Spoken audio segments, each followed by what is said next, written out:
আমার সেই গল্পটা এখনো শেষ হয়নি। বলছি শোনো। পাহাড়টা আগেই বলেছি ভালোবেসেছিল মেঘকে, আর মেঘ কিভাবে শুকনো খটখটে পাহাড়টাকে বানিয়ে তুলেছিল ২৬ বছরের ছোকরা, সে তো আগেই শুনেছ।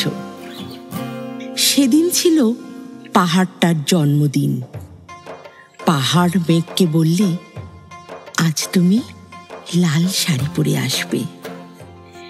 মেঘ পাহাড়কে বললে, আজ তোমাকে স্নান করিয়ে দেব চন্দন জলে। ভালোবাসলে নারীরা হয়ে যায় নরম নদী, পুরুষেরা জ্বলন্ত কাঠ। সেইভাবেই মেঘ ছিল পাহাড়ের আলিঙ্গনের আগুনে, পাহাড় ছিল মেঘের ঢেউ জলে। হঠাৎ আকাশ জুড়ে বেজে উঠল ঝড়ের জগঝম্প। ঝাঁকড়া চুল উড়িয়ে ছিনতাইয়ের ভঙ্গিতে ছুটে এলো এক ঝাঁক হাওয়া।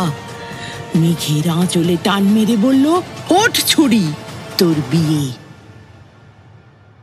এখনো শেষ হয়নি গল্পটা। বজ্রের সঙ্গে মেঘের বিয়েটা হয়ে গেল ঠিকই, কিন্তু পাহাড়কে সে কোনোদিনই ভুলতে পারল না। বিশ্বাস না হয় তো চিরে দেখতে পারো। পাহাড়টার হাড় পাঁজর ভিতরে থই থই করছে শত ঝর্ণার জল।